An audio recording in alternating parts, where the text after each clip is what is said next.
Hey guys, so your packaging inserts are an important part of the FBA process to increase your likelihood of positive reviews, a better customer experience, and for the reduction of FBA fees. Nick is also going to be covering a lot of the details about what should be on your packaging and marketing insert in the pre-launch section, but I wanted to make sure to cover it from the supply chain side as well.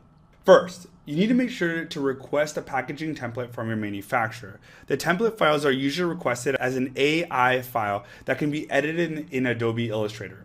Adobe Illustrator uses vectors to ensure that there is no distortion no matter what size packaging you use. So keeping sets together. This image is actually from the Amazon website under their packaging information. I'll include a link below, but it's really important to remember that you should assume whoever is grabbing your product, whether it's a warehouse worker or a robot, they've never seen your product before. So if you're selling a 6-pack, they shouldn't have to think about how many items to grab. It should be simple and only one. That means that the entire set should be held together by a poly bag or a plastic shrink wrap. Using that same example, if you're selling a set of 16, they should come together as a set of 16 packaged together like the image on the right. The image on the left has the items loose, so a robot could mistakenly only grab one instead of grabbing 16 together.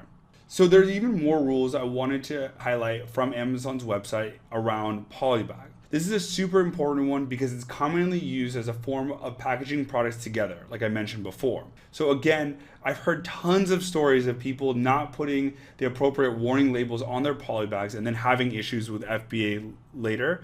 So don't be that guy. I really want to make sure that all of you guys are ahead of the curve on this one. So the other important things to mention is that polybags need to be completely sealed and shouldn't be loose at all. The reason being is that Amazon uses a machine called a Cubiscan, where Amazon places the products into a machine and it scans the outside edges to get the measurements of the product. It's how they calculate your FBA fee. Now, let's say that you have two baseballs together in a large sealed polybag. Everything is okay, right?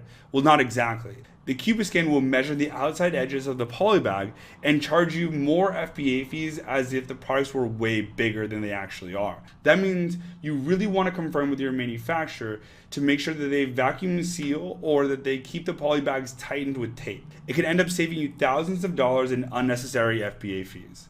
Made in China. Please, please, please don't forget this label. I've heard of so many horror stories about this as well, with sellers not including it on their product packaging and it being a mess later on. It's a law according to the U.S. Customs and Border Patrol for any imported good to state the country of the manufacturer or production unless there is an exception. The only exception that I know of is for goods that are incapable of being marked, like fruits or vegetables. Adding a logo. Anthony and Nick are going to be covering a lot of marketing and launch techniques that you don't want to go to waste because of hijackers. And a hijacker is someone that comes in kind of impersonating your product on your listing when it's not an exact match. So I've had tons of close friends that sell generic products that didn't have any branding. And guess what?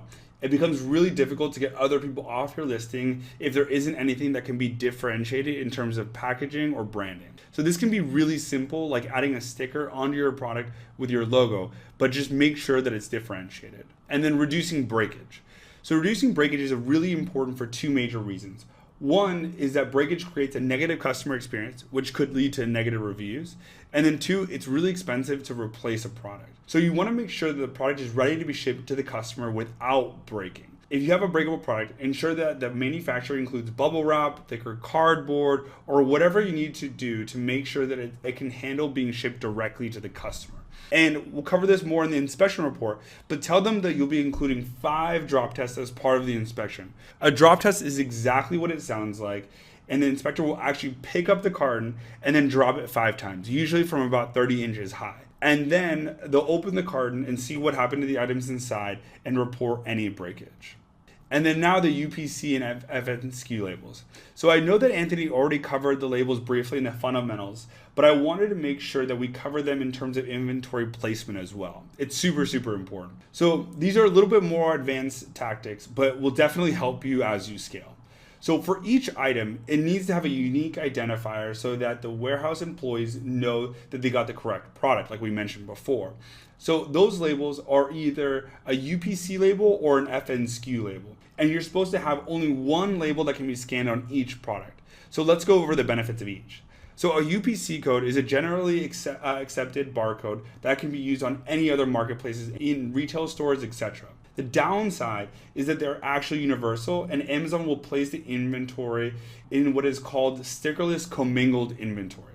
That means that all the inventory that matches that UPC code will be stored together.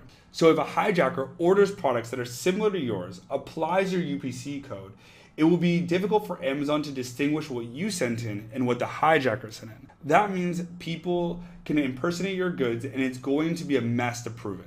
And one more thing before I forget, Amazon will also give you the option to apply labels for 30 cents per label, having them do it. But why? That makes no sense. You can have your manufacturer included in your packaging, and it's completely free. We've never used this service, but just wanted to put that out there. The FNSKU label is your other option, and pro tip, this is what we prefer. So Amazon allows you to create your own label, which will only work on Amazon and is completely unique to you and the product. The benefit is that when you send in the inventory under this ASIN, it will be separated from other people using the same UPC code. And that way, if a hijacker did try to counterfeit your product, it's way easier to identify who sent in what. But again, the downside is these codes won't scan in retail stores or other places besides Amazon. So we believe in the 80-20 rule, which focuses on the 20% of channels that bring in the 80% of your revenue.